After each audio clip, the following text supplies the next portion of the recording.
Agradecemos muito pela valiosa presença, a participação de todos. Temos a honra de iniciarmos nesse momento com o tema Função do Conselheiro no Controle do RPPS. Um tema de extrema responsabilidade, porque exatamente o que representa o conselheiro, vocês viram aqui na abertura, né, o Dr. Leonardo colocando algumas reflexões também sobre a questão. E nessa condução toda, eu fiquei imaginando até como que nós poderíamos discutir. Então, trouxe aqui algumas normas de uma forma bastante elementar, em algumas situações, nada de novidade para ninguém, alguns conceitos e tudo, até para a gente entender exatamente o que nós podemos construir e queremos construir para os nossos regimes próprios. Sabemos que é comum a gente ouvir, para quem já vem há mais tempo, militando junto na gestão, como conselheiro, enfim, dos regimes próprios, se compararmos com como éramos há 10 anos atrás e como estamos hoje. Não é difícil perceber o quanto se evoluiu. Mas também, por outro lado, a gente tem, exatamente por ter essa percepção, a gente percebe também que muita coisa ainda falta para evoluirmos. Vários conceitos que nós conhecemos aí, né, do dia a dia, dos especialistas em gestão, ou, enfim, que às vezes a gente ainda não conseguiu assimilar e incorporar no nosso dia a dia. Muitas vezes continuamos fazendo as nossas atividades de forma até empírica ou experimental, ou enfim, sem utilizar determinadas ferramentas, embora que não temos a pretensão aqui de falar de ferramentas de gestão, não é nada disso, mas se utilizar as ferramentas que vão sendo implementadas, né, construídas e disponibilizadas para todos nós. Mas são essas reflexões que a gente também gostaria de deixar para vocês. E por outro lado também, é comum a gente ouvir, mas tem aqueles pequenos que têm dificuldade disso e daquilo. Se nós formos ter como dizer assim, ponto de comparação, ou ponto de observação a partir daqueles que são pequenos que têm dificuldade, nós nunca vamos ser grandes. Então, na verdade, o que eu imagino é que nós temos sempre que querer, sempre pretender ser o maior possível. Maior não no sentido de maior patrimônio, maior tamanho, mas maior na forma de organização e gestão e participação efetiva das representações, né, das instâncias de deliberação, enfim, de cada um. Pode ser 3 pessoas, 4 pessoas, 2 pessoas, mas que tenha uma visão de gestão, uma visão de segregação de atividades, de segregação de responsabilidades, com o objetivo de mitigar riscos. Então, não tem, aí, né? Vamos lá? Sempre, quem já está acostumado a ouvir, vai ouvir sempre isso e colocar, especialmente porque nós estamos, pelo menos, direcionando aqui diretamente para os conselheiros, possivelmente muitos participando pela primeira vez de algum evento que esteja discutindo as questões previdenciárias. Eu sempre gosto de dizer para a gente situar por que nós estamos nesse negócio. Qual é a nossa responsabilidade? Como diriam os mineirinhos lá, né? Onde eu estou, eu vou. Onde estou, para onde que eu vou, para onde eu quero ir. Então, o fundamento está na própria Constituição. A Constituição brasileira, ela no artigo 6º, ela, como direito social do cidadão, ela dá a garantia da Previdência Social. E o mesmo cidadão brasileiro, como trabalhador, e às vezes até mais do que isso, né, até o estrangeiro também que trabalha no Brasil tem sua proteção, está previsto, está garantido, quer dizer, o texto constitucional busca garantir algum sistema de previdência social. Então, se um direito do cidadão brasileiro, que o texto constitucional, e se está na Constituição não é por acaso, traz essa possibilidade, esse direito do cidadão, portanto, obrigação do Estado brasileiro garantir esse direito. Não é apenas viabilizar, é garantir. E garantir como? Aí vem a estrutura do sistema previdenciário brasileiro e é aquilo que a gente já conhece. Tem lá o regime geral, tem os regimes próprios do qual nós cuidamos, tem lá a possibilidade da previdência complementar. E nesse contexto todo, nós estamos em um dos tripés, que é a previdência do servidor público titular de cargo efetivo, né, que são os chamados regimes próprios. Que vamos imaginar, o direito do cidadão está lá garantido na Constituição, que seria obrigação do Estado brasileiro. Então, os regimes próprios, poderíamos interpretar, considerando o Estado uma federação, cada um, né, com as suas responsabilidades, as suas autonomias políticas e administrativas, é como se fosse uma concessão do Estado brasileiro aos seus membros para cuidar da previdência daqueles servidores que são também de sua responsabilidade, que estão a serviço do próprio Estado e cada município, para prestar o serviço às suas comunidades, à sua sociedade. Então, nesse contexto, por isso que tem todo um regramento geral, que nós sabemos que o primeiro regramento geral para nós, servidores públicos, organização, funcionamento e instituição de regime próprio, além dos fundamentos constitucionais, é a Lei 9.717. Embora seja uma lei bastante pequena, bastante enxuta, mas ela traz ali os direcionadores para a organização e funcionamento dos regimes próprios de previdência social, no entendimento de que um mínimo de padrão, um mínimo vamos dizer, de organização e de forma de gestão tem que ser obedecido, que é a forma de estar garantindo esse direito ao cidadão brasileiro, no caso, a um trabalhador vinculado a um Estado ou a um município. Logicamente, aplicando também ao próprio União. Podemos? Ok. E a própria Constituição também, e aí já estamos falando, né, de questões de controle, de responsabilidades dos gestores, ou seja, de quem está envolvido no processo, e até porque nós estamos falando de gestão pública, de interesse público, quer dizer, do cidadão, recurso, enfim, a própria Constituição também, ela traz alguns fundamentos, alguns princípios que nós devemos estar atentos a eles. E muitas vezes, e quase sempre, somos cobrados. Somos cobrados pelos órgãos de controle externo, Tribunal de Contas, Ministério Público, enfim. Daí que o servidor público ele é sempre visado do ponto de vista de estar sendo observado, verificado, qual está sendo o seu processo, o seu procedimento de gestão.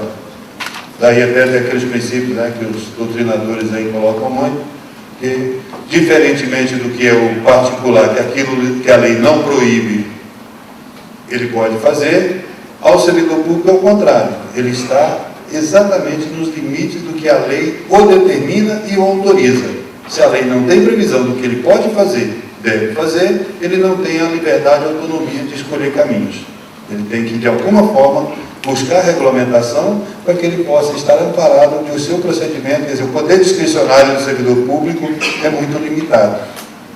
Então, e esse poder discricionário, quando possível, ele tem que estar, logicamente, amparado por esses princípios da legalidade, que é exatamente o que a gente está falando, né? A lei, que é a norma, a lei é o direcionador, a impessoalidade, ou seja, independente de quem está prestando o serviço e para quem se está prestando o serviço, ele deve ser prestado da mesma forma, com o mesmo padrão de qualidade, buscando a excelência sempre. Em que pese, infelizmente, a gente vê por todo dia aí que não é bem assim que as coisas às vezes funcionam. Mas, exatamente também porque isso são elementos que permitem, inclusive, que as pessoas sejam punidas, responsabilizadas, no caso de não observar esse princípio. A moralidade, é claro, não há como você fugir de que você esteja trabalhando, fazendo a gestão da coisa pública dessa forma. E a publicidade e eficiência. Um dos mais importantes princípios da gestão pública é a publicidade, é a transparência. Porque, na medida em que se dá publicidade, se dá a oportunidade dos interessados, indiretamente, até estar participando do processo de gestão. São também mecanismos de controle, mecanismos de acompanhamento, a publicidade, porque o próprio interessado, no caso do regime próprio, o servidor, a qual nós estamos prestando serviço, se você é possível dar toda a publicidade daquilo que está fazendo, ele está acompanhando, tem a tranquilidade de que está se de poder estar recebendo o melhor serviço. E a eficiência, lógico, né? Ninguém vai buscar trabalhar, construir qualquer coisa sem estar tendo como meta a eficiência daquilo que está se fazendo. E poderíamos dizer eficiência e eficácia, né? Eficiência nem sempre é o suficiente, quer dizer, a eficácia é você fazer o máximo com o mínimo de recursos, de esforços e esforço e coisa e tal.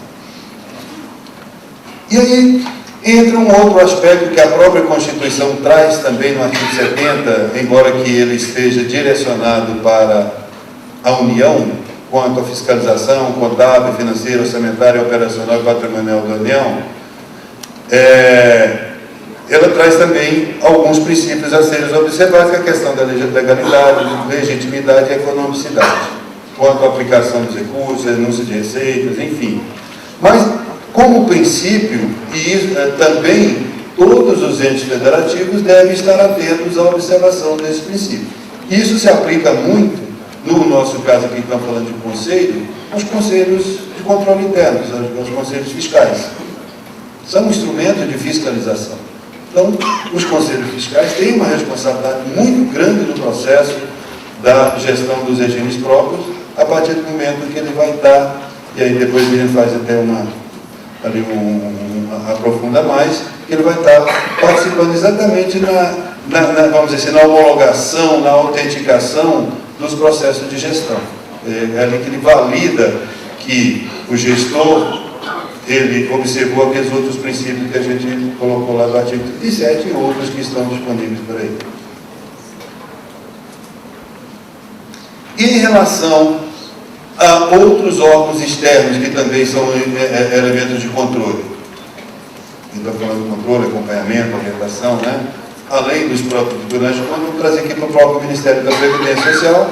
A Lei 9.717, ela dá essa atribuição, essa competência ao Ministério da Previdência Social quanto à orientação, supervisão e acompanhamento dos regimes próprios. E ainda dá a competência ao órgão de competência do Estado brasileiro garantir o regime da Previdência Social aos cidadãos, atribui ao Ministério da Previdência a competência de estabelecer parâmetros gerais de organização, funcionamento, gestão, controle, fiscalização, enfim, desses regimes próprios, que é uma das principais atividades do Ministério, né? Então, tem aí todo um arcabouço legal, constitucional, legal, normativo, que dá essas atribuições exatamente na forma de você construir um arcabouço jurídico para dar a sustentabilidade para a gestão dos regimes. Vamos lá? Mas, por outro lado, também, além de ter essas diversas imposições de competência ao Ministério, a lei também, ela busca dar direito ao servidor segurado de um regime próprio. E isso é muito importante de ser observado e, infelizmente, nem sempre é observado. Que está lá no artigo 1º, inciso 6º, pleno acesso dos segurados às informações relativas à gestão do regime. E mais, a lei, ela busca garantir a participação de representantes dos servidores nos colegiados e instâncias de decisão onde matérias de seu interesse estejam sendo tratadas. Então, não é favor do prefeito, não é favor do governador, não é favor do presidente da República nomear, permitir que sejam escolhidos entre os servidores, entre os segurados, entre os interessados, representantes em toda e qualquer instância que esteja sendo de decisão colegiada. A lei garante isso ao servidor. Então é, acima de tudo, um respeito, cumprir o que a lei determina. E para como regulamentar, como o próprio Ministério da Previdência Social tem a prerrogativa de regulamentar em normas gerais o como fazer, né?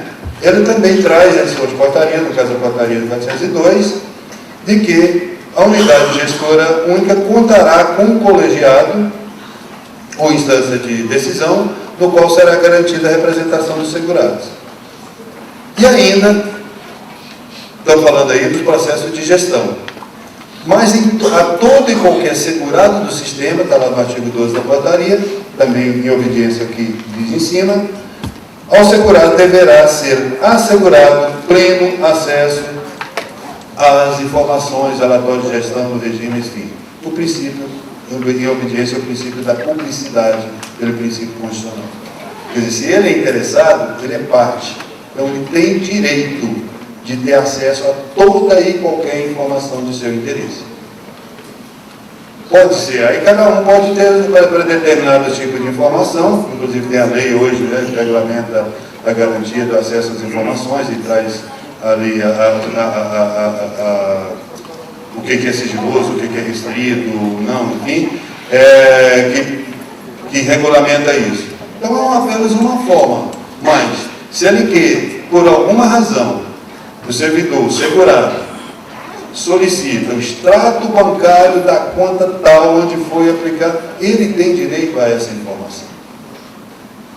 E, em caso de denúncia que muitas vezes o Ministério recebe, se comprovado de que houve a negativa daquelas informações que tenham sido solicitadas, o município passa então até ficar impedido da emissão do CRP por não permitir o acesso às informações de interesse do segurado. Vamos lá. E aí vem o foco principal. E aí eu procurei aqui para a gente fazer alguns raciocínios, classificar esses conselhos. E aí são conceitos tão livres aí na internet, tudo, não é nada acadêmico, não é nada, né, só para a gente refletir. Por exemplo, um conselho administrativo, um conselho de gestão, ou um conselho deliberativo, enfim, um conselho superior. Como é que ele se constitui, em linhas gerais? É um grupo de pessoas designado ou eleito como corpo consultivo, ou deliberativo, e ou administrativo, seja de atividade públicas ou privada. No caso do RPPS, são o que nós comumente chamamos aí os conselhos de administração, conselhos de previdência. O que representa esse conselho?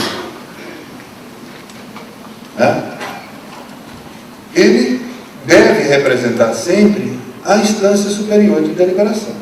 Você vai ver ali na frente. Também tem os conselhos de controle interno. Ou seja, você tem um conselho superior, onde define as políticas, e depois você tem um conselho de controle interno, que vai verificar o cumprimento dessas políticas. O conselho fiscal, que também é um conselho, um colegiado, logicamente, esse conselho tem que ser com reunião de pessoas, criado pelos associados, também em termos gerais da associação, ou seja, a entidade, os interessados, devem compor esse conselho. Quem são os interessados de um regime próprio? Os segurados. O ente federativo também é interessado no regime próprio, porque ele é o responsável, em última instância, pelo pagamento dos benefícios. Ele que é o garantidor. Então, também ele tem o direito de participar dos processos.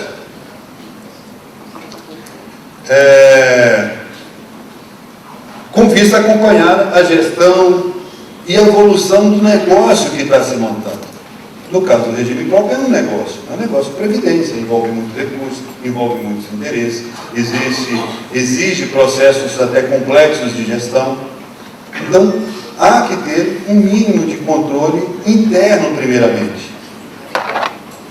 O controle externo, ele tem uma outra finalidade. O controle externo tem a finalidade de verificar vamos dizer, o comportamento das pessoas, a eficiência, a eficácia, a legalidade. O Conselho Fiscal também vai estar atento a isso, mas é muito mais um instrumento do próprio gestor.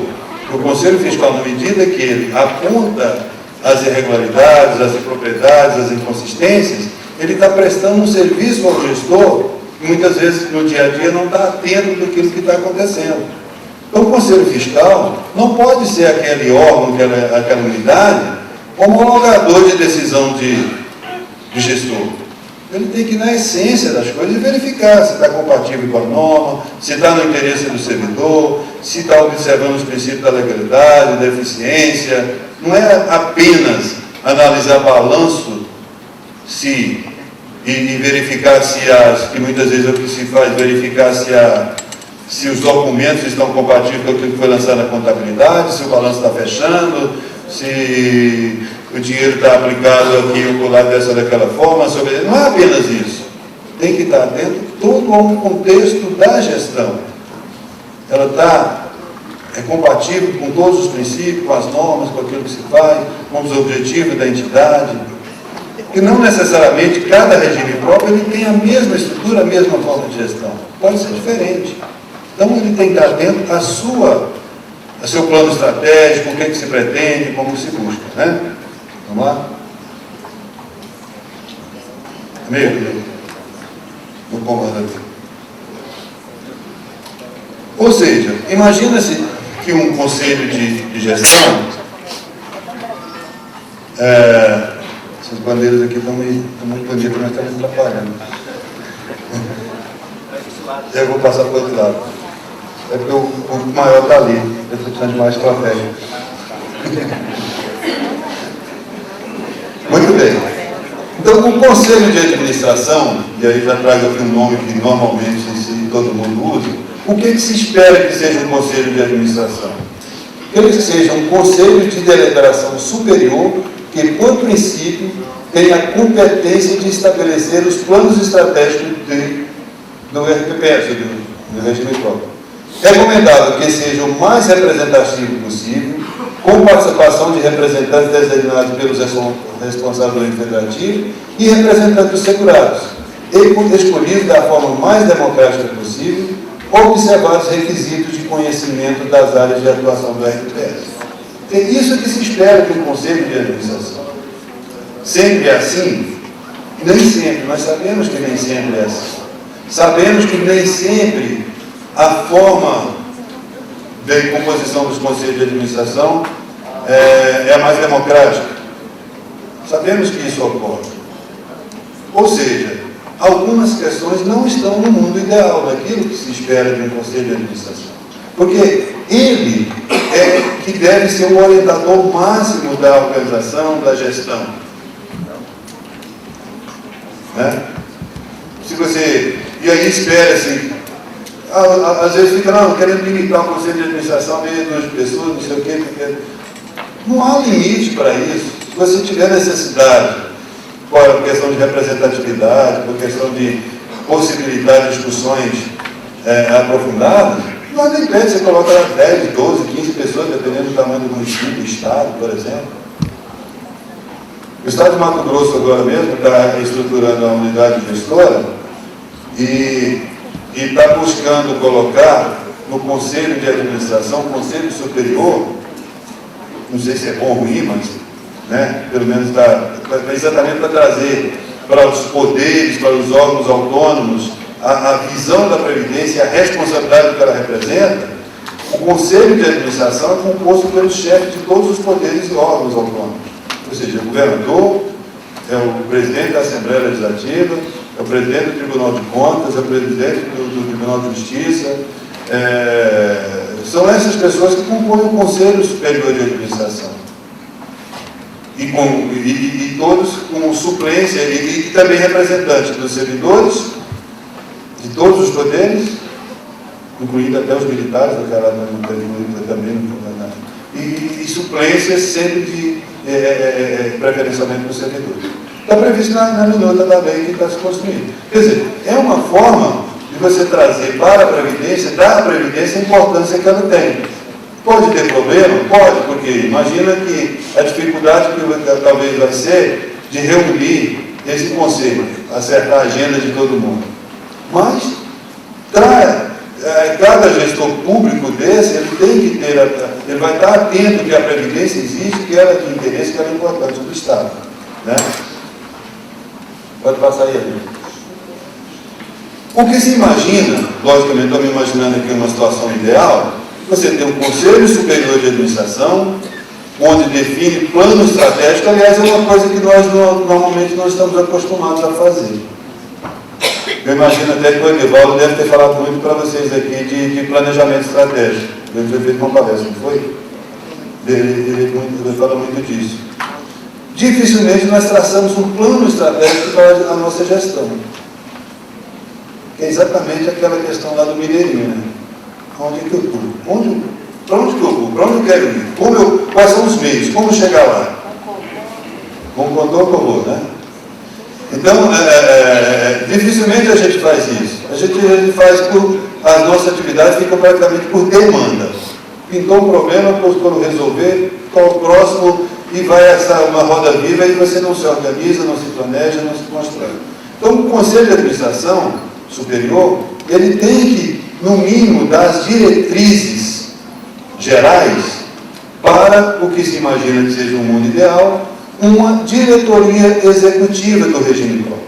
Ou seja, é aquele grupo de pessoas que está dentro da estrutura da gestora que vai executar o planejamento estratégico. E quem deve ser essas pessoas?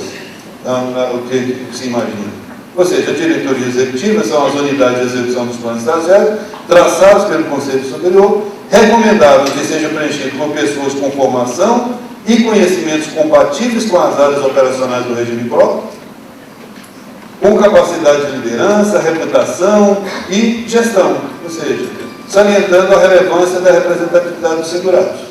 Também é importante que esteja dentro da gestão, por quê? Porque é um negócio de interesse dele. Então, a legislação de cada um, de cada estado, de cada município, deve privilegiar a participação dos segurados. E sempre vai ter pessoas competentes que atendem aqueles perfis. Não adianta você pegar o diretor de previdência, por exemplo, que ele chega lá e não sabe o que é um benefício previdenciário. Não sabe sequer quais são os direitos que o servidor tem, como que ele pode acessar um benefício previdenciário. Não adianta você também colocar essa pessoa que não tem uma visão do que isso representa de custo para o sistema. Não adianta você pegar um diretor financeiro que não tem a menor ideia do que é o mercado financeiro, que não tem a menor... Ele é que é o executivo, é o chamado executivo.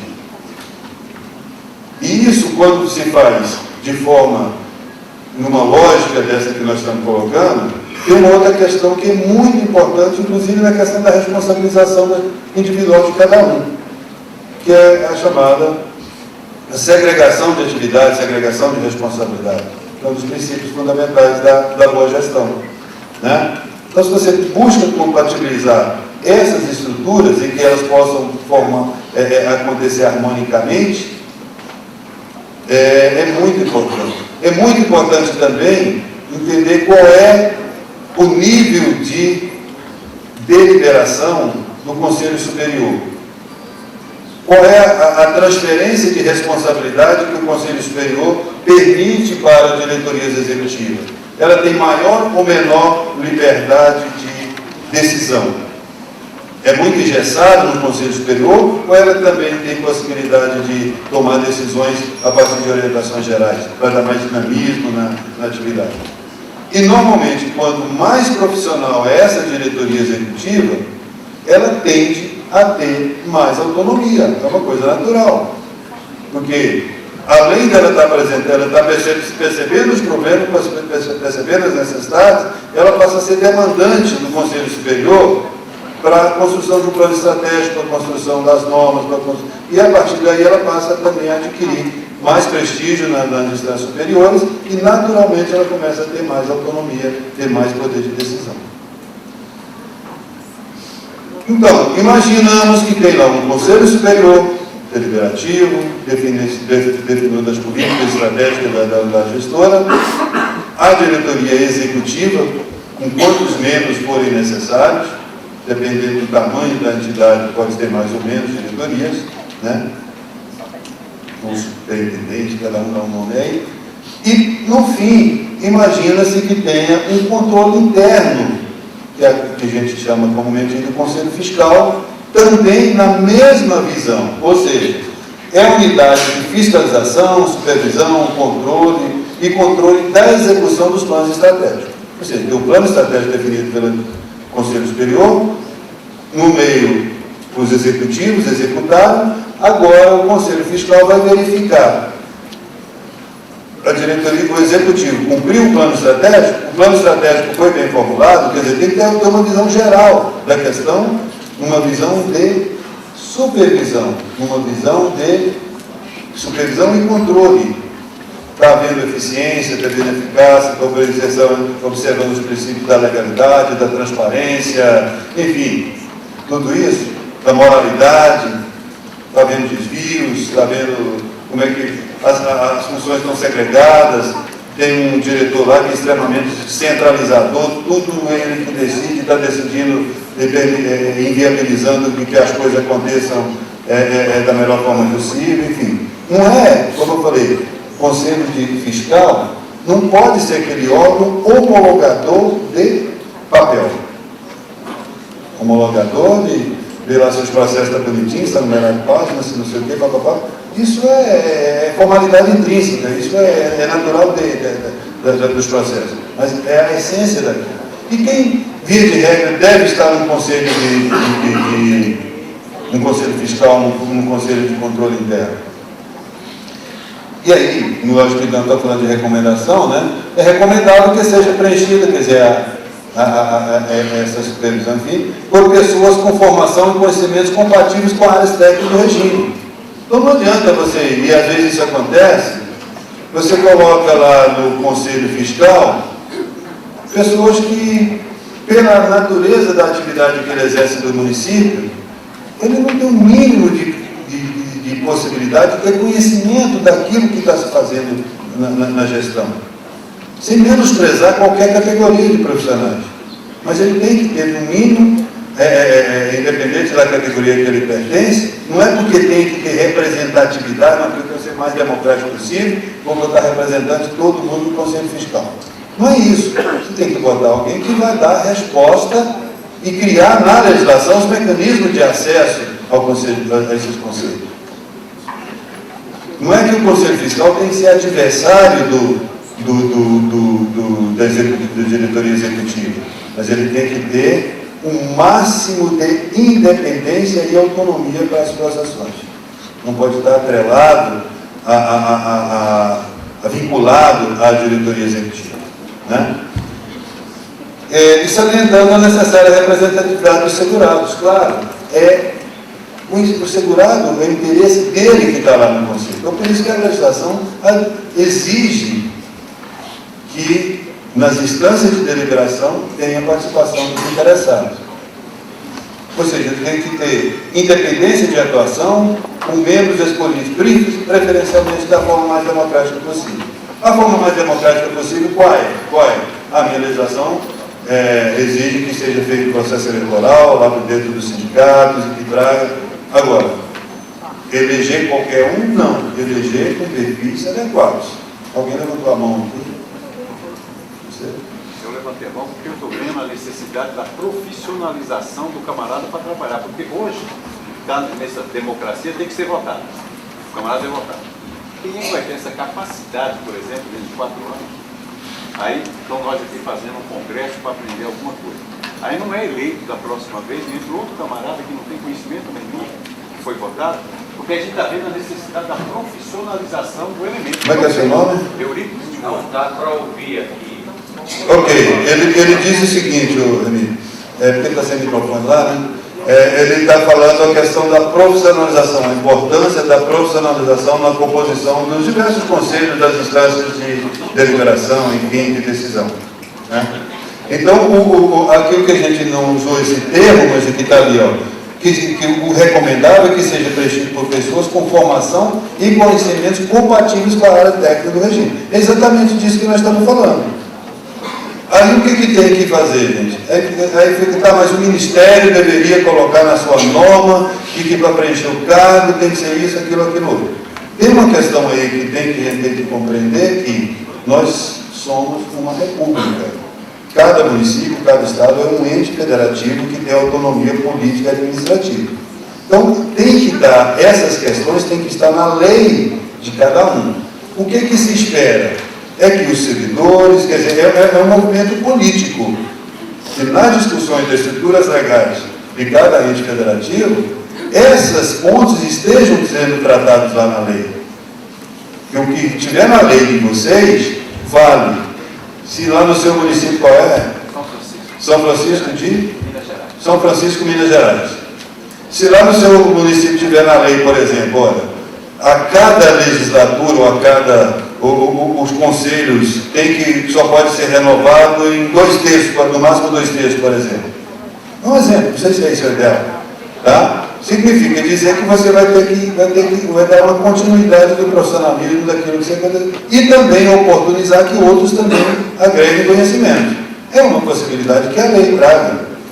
Chegou lá o novo prefeito, e normalmente ocorre isso, o que ele faz, o novo prefeito? Dá o pé na bunda de todo mundo, agora são os meus.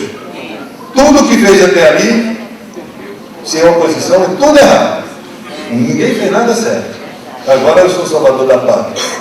É assim que acontece, em todos os lugares. Então, é isso, esse ciclo, as coisas dessa forma, que tem, é disso que nós estamos falando, de governança, que a gente vai falar daqui a pouco, de estrutura, quer dizer, você trazer, isso é profissionalização, é você, os conselhos, eles adquirem essas importâncias, grande agora, não é só ter um conselho, mas ele tem que ter o apoio da lei, ele tem que estar bem previsto na lei, a forma de acesso, tudo isso. Por quê? Imagina a importância de um processo eleitoral para escolher conselheiros, por exemplo. Você leva a matéria de previdência social para a discussão com os servidores, que muitas vezes estão alheios ao processo. Não sabe nem o que é isso. Falar o emprévio, o dia que eu tinha aposentado, vou lá pedir minha aposentadoria. Não tem nem ideia. Não tem ideia de onde o dinheiro está sendo aplicado, se é que está sendo aplicado, se tem dinheiro, se não está tendo ideia, como é que está sendo o direito dele, como é que é o banco de dados, se os dados dele estão lá para o dia que ele tiver que aposentar. Enfim, entendeu? Isso é importante. Tem um fato importante aqui nesse aspecto, por exemplo, eu vou pegar aqui, não sei se tem alguém aqui, no estado de Tocantins. O estado de Tocantins, por uma questões lá de investimento e tudo, adquiriu aí quer dizer, foi para a mídia, foi para a discussão no estado, por uma série de fatores.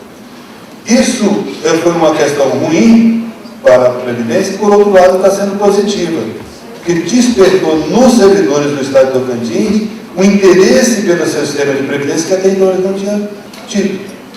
Agora eles querem discutir, querem ir lá para dentro, querem saber como é que é a gestão, como é que são os processos, estão apelando até para fazer judicialmente, enfim. Mas eu quero dizer o seguinte, então, precisava de fatos dessa natureza acontecer para que eles se despertassem? Se já tivesse toda uma estrutura, tivesse uma política nesse sentido?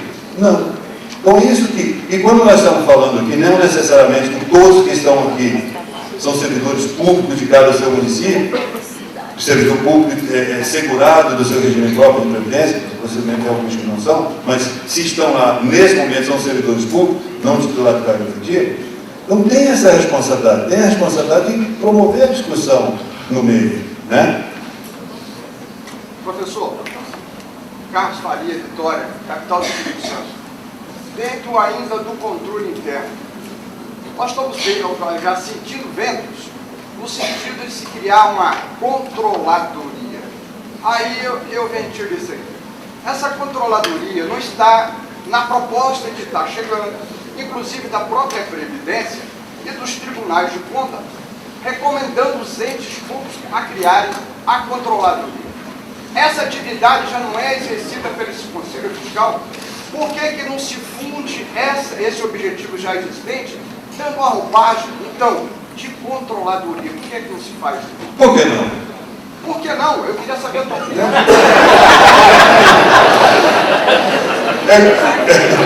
A controladoria, né? O que eu quero dizer é o seguinte, por que não? É aquilo que a gente acabou de dizer. Na medida que você vai evoluindo no seu processo de gestão, você vai criando alternativas.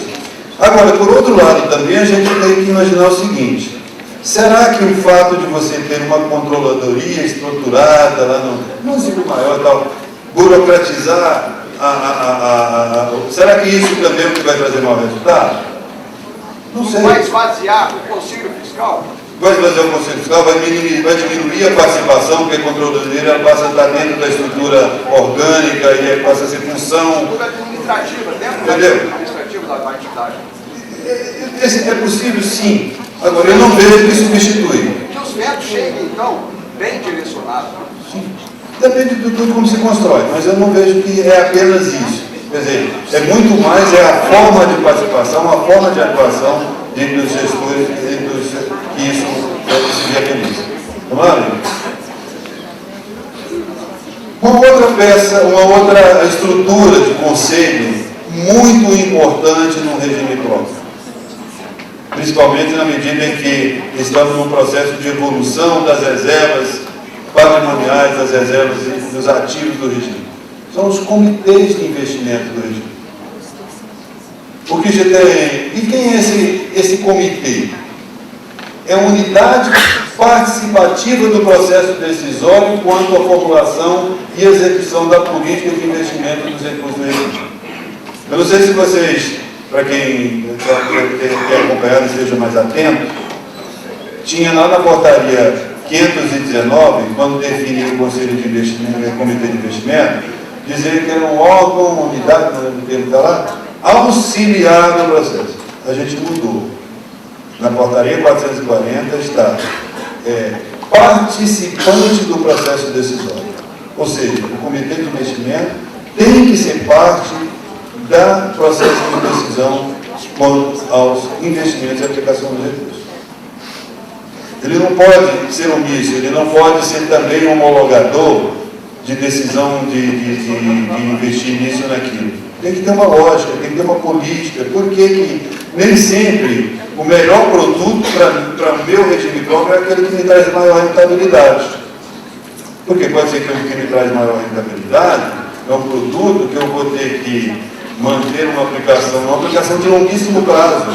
Eu posso manter uma aplicação de longuíssimo prazo do eterno? Pode ser que não. Então tem que estar atrelado a essas questões. O comitê de investimento não é só decidir se aquele produto oferece risco de crédito, risco institucional, ou maior rentabilidade, ou menor rentabilidade. Não é apenas isso. Aquele produto atende a necessidade de eu, investidor, do eu, RBPS investidor, né? Então, isso é muito importante, por isso que o Comitê de Investimento ele tem que ser participativo do processo de decisão. E é imprescindível que seja composto por pessoas com formação e conhecimentos da área. Especialmente esse é um espaço que não se presta para aventureiro. Tem que ter um mínimo de conhecimento, ou do contrário, é como diria lá na música lá no Bom Baiano, é muito arriscoso até para a pessoa que esteja se embrenhando sem um conhecimento. Porque ele pode tomar decisão equivocada e amanhã ser responsabilizado por isso. Quer dizer, é uma proteção que as próprias pessoas devem ter. Por isso que a norma para a portaria 440 agora existe, que duas coisas. Já dizia, primeiro, que no comitê de investimento a pessoa, no mínimo, ela tem que ter uma relação de trabalho com o ente federativo. Ou ele é servidor titular do cargo efetivo, ou no mínimo ele tem que ter um cargo de nomeação, de livre nomeação e exoneração. Ele tem que ter a responsabilidade como servidor público, fazendo gestão de recursos públicos. Eu não posso contratar um consultor, simplesmente colocar lá como membro ou como responsável pelas aplicações. Ele tem que estar nomeado, mesmo que seja nomeado para aquela função dentro do município. E cada um é cada um. Eu não posso fazer consultoria, eu ser responsável por vários municípios. Só posso estar em um. É exatamente por isso, é uma área muito sensível. Mesmo, além que trouxe agora a portaria 440, que exigir um mínimo de conhecimento da área, que a maioria dos membros do Conselho passa a ter a obrigação de ter uma certificação de mercado. A maioria aí opta pelo CPA 10. Nenhuma norma, gente, está escrito que precisa, que tem que ter CPA 10, como todo mundo diz por aí. A norma diz que tem que ter uma certificação que te garanta o conhecimento no mínimo daquele conteúdo previsto lá na portaria 519. Por quê? É exatamente isso. Não é uma área que pode ser de aventureiro. Via de regra, onde tem aventureiro nesse negócio, tem acontecido problema. E é uma área que vai exigir muito a seleção das pessoas, mesmo que seja de uma forma eletiva e tudo. Quer dizer, é muito importante que lá na legislação de vocês, mesmo que seja no regimento interno do Comitê de Investimento, esteja claro, eu preciso de pessoas, a pessoa pode habilitar a participar do Comitê de Investimento se tiver uma formação numa área, né, específica, que demonstrar que tem conhecimento do negócio, que, enfim, alguns critérios é importante que se coloque para ter a participação nesse comitê. É a profissionalização, é a excelência, o conhecimento, isso é fundamental. É porque ali está a parte sensível do negócio, né? Também, e outras, mas eles estão falando aqui especificamente do Comitê de Investimento. Vamos lá? Ou seja, em relação a isso, o que nós poderíamos imaginar, pensar em relação aos conselhos? Os conselhos ou qualquer colegiado com competências deliberativas ou consultivas devem ser, na verdade, os principais atores nos processos decisórios do RPPS. Isso é muito importante. Por representarem os principais mecanismos de planejamento, acompanhamento, controle e, sobretudo, de transparência dos processos de gestão, além de permitir a mitigação de riscos operacionais.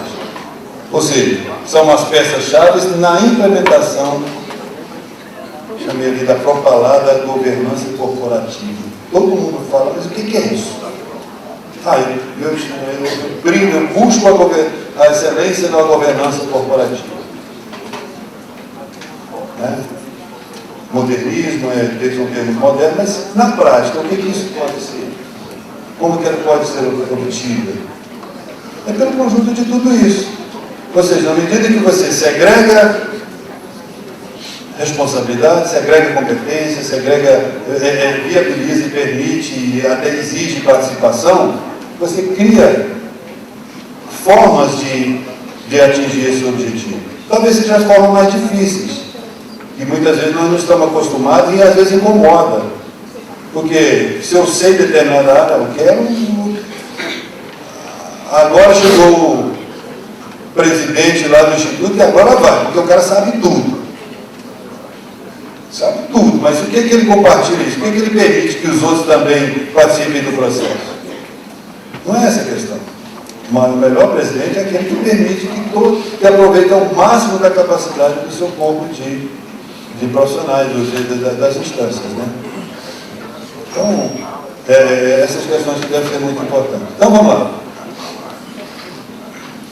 Também, só para efeito didático aqui da gente sentir o que está proposto, você pode também, numa definição livre para a governança corporativa, pode-se dizer que é o conjunto de processos, costumes, políticas, leis, regulamentos, e a própria instituição que regula a maneira como uma entidade é dirigida, administrada ou controlada, ou seja, como é gerida, é o que deve ser o RPPS perseguir. Construir de uma forma regulamentar, em nível de excelência, almejando uma possível, inclusive uma certificação de excelência da unidade gestora, que não vai falar daqui a pouco. Ou seja, pode comprar. Quem define essa governança corporativa tem um conceito, mas quem define é cada um. E é fundamental que isso esteja nos seus regulamentos. Como é que há a relação entre as estruturas, como que elas se organizam, qual é a frequência, por exemplo, de reunião dos conselhos de administração, dos conselhos fiscais, qual o mínimo para se tomar decisão, para se deliberar, como é a forma de escolha dos presidentes, dos responsáveis pela condução desses conselhos de administração, conselho fiscal. Por exemplo, o Estado de Goiás, até o Leonardo falou na semana ontem aqui, né? Criou-se uma forma de fazer uma diretoria, e é uma diretoria executiva, não é o conselho de administração, de uma forma colegiada e que ela não é fixa, ela movimenta a responsabilidade entre as pessoas. Então, imagine que você tem uma pessoa com um nível de conhecimento excelente, quer dizer, e tem um outro membro que está ali mais ou menos, foi indicado politicamente, está lá porque é parente do não sei quem, e no dia que ele for presidente, como é que vai acontecer a condição dos processos? Então, é isso que se tem que... Quer dizer, você vai atingir um nível de excelência numa lógica de governança cooperativa se todos os processos, se todas as políticas, está tudo regulamentado, tudo previsto de como que as pessoas têm que se encaixando naquela situação. Não é engessamento, não podemos confundir com engessamento, mas criar critérios de investimento dos espaços. E aí eu fiz esse link aqui da certificação da unidade gestora, especialmente para trazer para vocês o que o Ministério da Previdência Social está buscando para, como incentivo, como ferramenta, assim, que possibilite vocês, gestores, conselheiros, a buscar esses níveis de excelência. Vamos lá? Ou seja, o Ministério da Previdência, o Leonardo também deu uma pincelada aqui na apresentação dele, está se buscando criar o que está se chamando certificação institucional da unidade gestora do regime. O que se busca? Busca o reconhecimento formal dado por organização independente a respeito da qualificação da entidade em relação a algum ou vários tópicos específicos. É muito geral, muito assim, genérico aberto.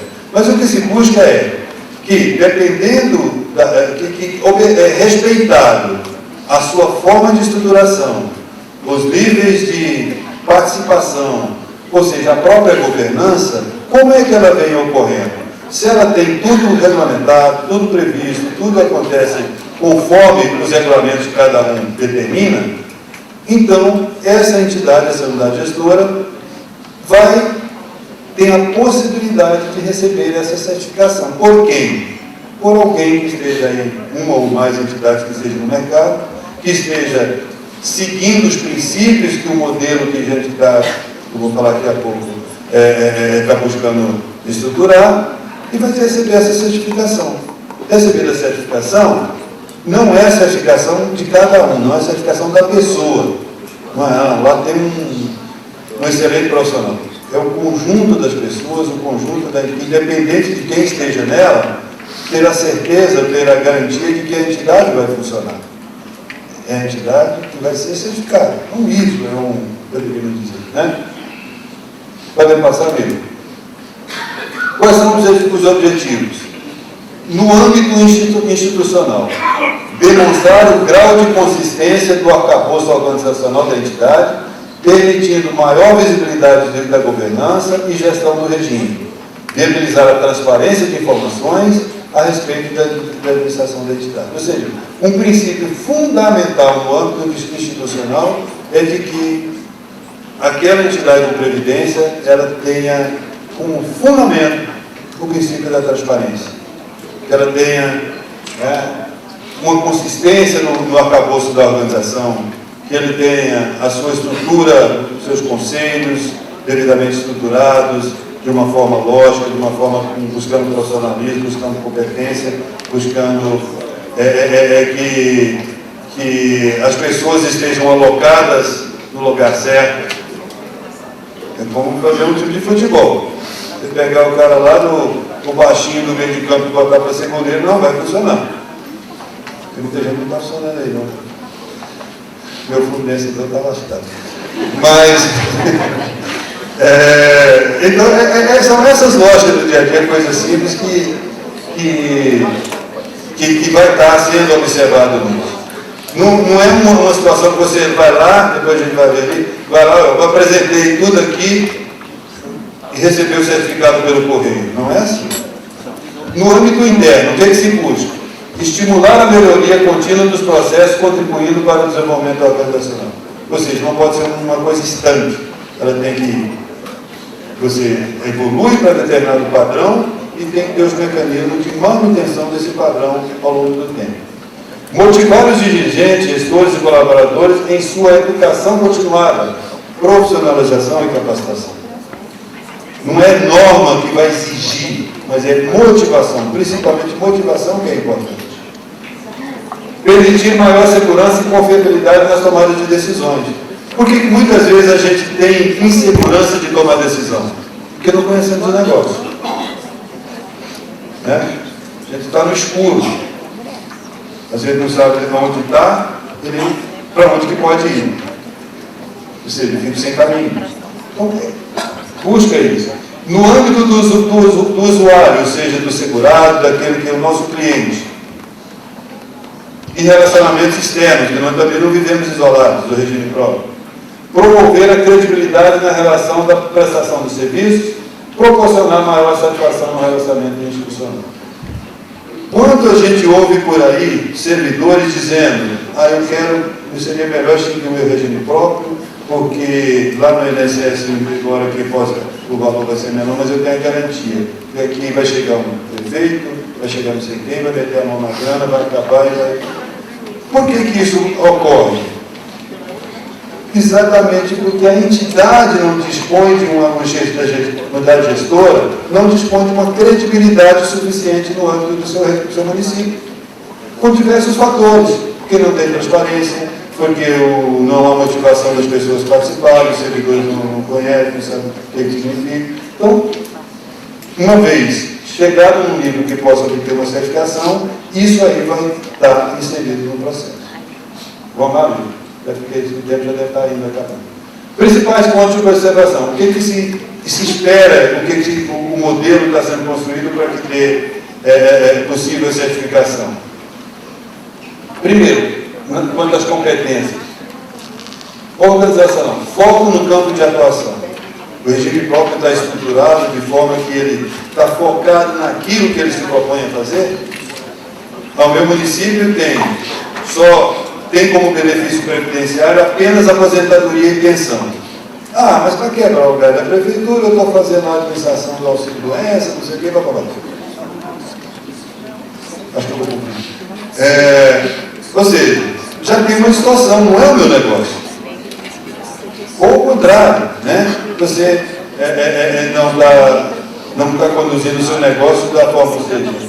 A organização, a entidade não está focada naquilo que é o seu negócio. Eu estou mais focado agora em... Eu trouxe alguns ativos para o meu regime próprio para equacionar atuarial. Eu estou focado agora, a maior parte do meu tempo é cuidando lá dos aluguéis que estão da minha imobiliária RPPS, do meu estacionamento. Não é isso, o nosso negócio não é esse. A estrutura tem que permitir que essas coisas aconteçam, mas de forma cada qual no seu cada qual, né? Profissionais. Compatibilidade com as funções. Ou seja, profissional, que ele está em determinada atividade, é a área dele. Chego lá, está o contador na área, lá na diretoria jurídica, o advogado na contabilidade, não vai funcionar. Né? Dirigentes, gestores e colaboradores, capacitação continuada, tem programa de profissionalização, de capacitação das pessoas, isso é oportunizado a eles. Eu tenho previsão lá no meu plano estratégico que a cada ano os servidores das áreas têm que fazer determinado curso e financio isso, está embutido isso na taxa de administração, da despesa administrativa, eu previ no meu orçamento isso para fazer. Né? E a própria entidade, melhoria contínua dos processos. Nada está perfeito em qualquer organização. Eu tenho programas que me permitem estar melhorando cada dia mais a minha forma de trabalhar, buscando eficiência, eficácia, economicidade, enfim. Mais uma. Está acabando. E aí como é que você vai verificar a competência, as competências profissionais? Tem vários mecanismos. Um deles pode ser exame de qualificação por meio de prova. A entidade que está certificando vai lá para cada área de atuação dos profissionais, elaborar um elenco de questionamentos e submeter a pessoa àquilo. Fui lá, habilitei, demonstra que tem conhecimento da área, que tem conhecimento do negócio, então, quanto a esse quesito, eu estou habilitado, eu estou somando ponto para a minha unidade gestora ter a certificação. E o que pode estar nessa questão? Conhecimentos gerais sobre a Previdência, conhecimentos gerais de tudo, pode ser, conhecimento específico em administração previdenciária, mercado financeiro, de capitais, benefício, atuário, contabilidade pública, enfim. Quais são os conteúdos? Todo e qualquer conteúdo que esteja compatível com o nosso negócio, que é a Previdência. Isso é do público, né? Pode também, não necessariamente, ou pode ser um ou os dois, ou enfim, exame de qualificação por experiência profissional, em geral, ou na área de atuação. Pode fazer uma análise do currículo daquela pessoa. Bom, pessoa que vem ao longo da vida agregando conhecimento, fazendo curso, experiência profissional, tudo, é uma pessoa habilitada. Então,